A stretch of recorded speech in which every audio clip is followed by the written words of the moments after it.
Hello et bienvenue à ce nouveau numéro de la Minute Arthur. Aujourd'hui, nous parlons de la patience. La patience n'est pas une qualité passive. Au contraire, c'est un moment pour concentrer ses efforts. Et vu sous cet angle, elle est donc une certaine forme d'action. C'est l'histoire de John Wayne, un des grands acteurs de l'histoire du cinéma américain. Bien que décédé il y a de cela 41 ans, les œuvres de John Wayne continuent à remplir les salles de cinéma. Cependant, tout n'a pas toujours été rose pour lui. Tout au long de sa longue carrière à l'écran, John Wayne n'a jamais senti qu'il avait le crédit et la reconnaissance qu'il méritait pour ses performances d'acteur.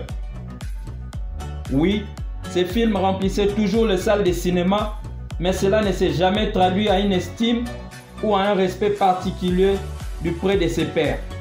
Or, c'est exactement ce que le duc voulait et pensait bien le mériter aussi. Puis en 1969, 40 ans après ses débuts au cinéma, John Wayne a joué dans un film intitulé True Grit, dans lequel il a joué un vieux soldat américain appelé Russell Cameau. Et c'est ce rôle qui a donné enfin à John Wayne l'Oscar du meilleur acteur qu'il attendait depuis 40 ans. 9 ans après cette reconnaissance, John Wayne décédera à l'âge de 72 ans. Mon ami, être patient ne veut pas dire rester assis, bras croisés, dans l'espoir que les choses se fassent. Parfois, la patience signifie faire totalement autre chose, pendant que tu donnes aux événements une chance de poursuivre ses cours. En matière de patience, nous humains pouvons emprunter une page ou deux sur la nature. En observant la nature, tu finis par comprendre que certaines choses demandent du temps, peu importe le niveau de ton impatience. La patience est l'engrais qui fait pousser le fruit de ton travail acharné. Peu importe à quel point un étudiant de première année souhaite un emploi bien rémunéré dans une entreprise bien connue, il est important de reconnaître qu'il doit développer ses compétences et ses capacités de résolution de problèmes avant d'aller de l'avant. Si tu ne vois que le court terme, si tu ne penses qu'en termes de maintenant, alors tu es comme un borgne. Tu ne peux donc pas bien juger les distances.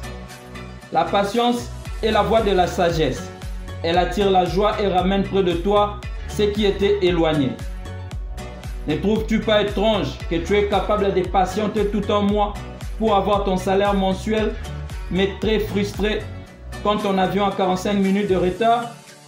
Ou encore très patient pendant les 6 années de cursus secondaire, mais incapable de tenir 10 minutes dans une queue au supermarché? Laisse-moi te dire qu'heureusement, la patience n'est pas une qualité avec laquelle nous sommes nés. C'est une discipline durement apprise qui nécessite de la pratique. Je t'exhorte à être patient envers toi-même, car cela te permet de donner du temps à ton don pour mûrir et se développer complètement. Que se passera-t-il si tu arrives sans être prêt? Certains qui l'ont fait de cette façon ont perdu leur famille, leur conjoint, leur influence et voire même leur propre nom. Bref, ils se sont brûlés les ailes par manque de patience. Le drame, c'est quand tu veux y arriver très rapidement, juste pour prouver quoi que ce soit à qui que ce soit. Prends tout le temps nécessaire, mon ami. Tu n'as rien à prouver à personne. Parfois, cela peut prendre des années pour enfin obtenir ce que tu as toujours voulu. Exactement comme John Wayne dans notre illustration. Et la clé, c'est de faire confiance au processus et ne pas abandonner. Le graphique de la croissance n'est jamais une ligne droite et graduelle qui monte en continu. Tu y verras de haut et de bas, alors ne sois pas pressé de gagner le monde aussitôt. La patience va t'aider à la prise de décision grâce à la compréhension et à l'empathie que tu auras obtenue en cours de route. Elle ouvre la voie de résultats à long terme et te donne la flexibilité dans différentes situations. Comme Aristote l'a dit, la patience est amère, mais son fruit est délicieux. Thank you.